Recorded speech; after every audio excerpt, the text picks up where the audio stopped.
కొన్ని స్టోరీస్‌లో లాగా, కొన్ని టేల్స్‌లో లాగా దేవుడు మనకి స్వప్నంలోనో లేపోతే ఎలాగోలా కనిపించి దేవుడు ప్రత్యక్షమయ్యి, నేను ఏమివ్వాలని కోరుకుంటున్నావు అంటే, ఉన్న పలంగా మన నోటి నుంచి వచ్చేది, నాకు ఇంత ధనం కావాలి, నేను ఇంత ఆస్తిపరుడుగా ఉండాలి, ఇంత లావిష్‌గా, లగ్జూరియస్‌గా నేను జీవించాలి, నాకసలు అనేది తెలియకూడదు అన్న మాటలు 100లో 90% అవే కోరికలొస్తాయి. నిజమా కాదా? అందరికీ తెలుసు అది నిజమే అని. అయితే మనలాంటి స్వభావం కలిగిన సొలొమోన్ అయితే ఏం చెప్పాడంట?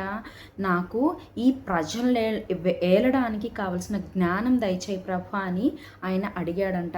ఆయన ఆస్తిపాస్తుల కోసమో లేకపోతే గొప్ప ఘనుడుగా ఉండాలనో, ఐశ్వర్యవంతుడుగా ఉండాలనో కోరుకోలేదంట. కానీ ఈ ప్రజలకు నా చేతికి అప్పగింపబడ్డారు, ఈ ప్రజల మీద నేను రాజుగా ఉన్నాను, ఎంత మంచిగా నేను వీళ్ళని పాలించగలను, how better can I do my work అని ఆయన ఆలోచించాడు. ఆ తపనలో దేవుణ్ణి నా జ్ఞానం దయచేయమని ఆయన దేవుణ్ణి అడిగాడు. మరి ఎంత గొప్ప ఆలోచన కదా! అంటే అతనికి ఇచ్చిన పనిలో ఆ రెస్పాన్సిబిలిటీ, ఆ డెడికేషన్ మనం చూడొచ్చు. అతను నాకు ఈ పని అప్పగించారు, నేను ఎంతలా చేయగలను, ఎలా చేయగలను, ఏం చేయగలను అన్న తపన అతనిలో ఉంది కనుక అతన్ని దేవుడు జ్ఞాన వివేకములు అడిగాడు. మరి మన పనిలో మనం ఎంత రెస్పాన్సిబుల్గా ఉన్నాం? సొలొమోన్ రాజుకైతే చాలా బాధ్యత కలిగి ఉన్నాడు. నా తండ్రి నాకు అప్పచెప్పాడు, ఎవరో రాజుగా వస్తే వారిని కూడా కాదని నన్ను ఆయన అభిషేకించాడు దావీదు అని చెప్పేసి అదొక బాధ్యత. మరి అన్నిటికంటే మొదటిగా దేవుడు నన్ను తన కొరకు నిలవబెట్టుకున్నాడు.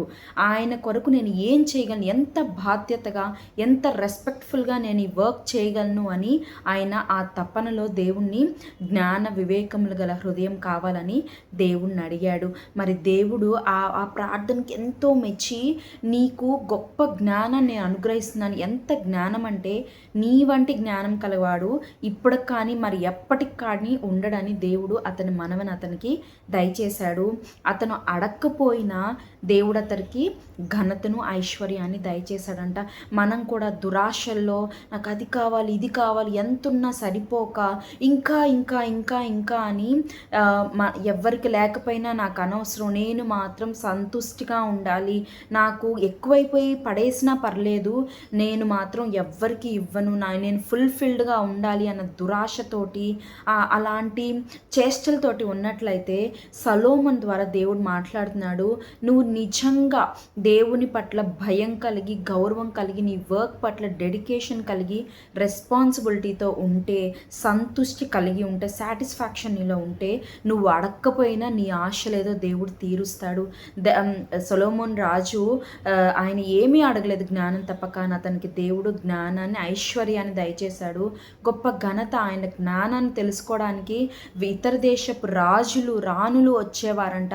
వచ్చి ఇంకా ఇతను జ్ఞానవంతుడు, మేము వినడానికంటే ఎక్కువ జ్ఞానవంతుడు అని తెలుసుకొని వెళ్ళారంట. మరి నీవు కూడా దేవుని విల్లింగ్లో నువ్వు అడిగితే, దేవుడు ఇష్టపడేది నువ్వు అడిగితే, దేవుడు నువ్వు అడక్కపోయినా నీ ఆశలు తీర్చే దేవుడు, నువ్వు అడక్కపోయినా నీ కోరికలను ఆయన సిద్ధింపజేసే దేవుడు, నువ్వు అడక్కపోయినా నీ ఆలోచన ఎరిగిన దేవుడు. కేవలం ఆయనలో నీవు నమ్మకంగా, వర్క్ఫుల్గా, డెడికేటెడ్గా, రెస్పెక్ట్ఫుల్గా ఆయన ఇచ్చిన దాన్ని నువ్వు కాపాడుకుంటూ వస్తే ఆయన తప్పక నిన్ను ఆశీర్వదిస్తాడు, నీ ఆలోచనను సఫలపరుస్తాడు, నీ కోరికలను దీవిస్తాడు. దేవుడు నిన్ను ఆశీర్వదించి దీవించి వర్ధిల్ల చేస్తాడు. ఆమేన్.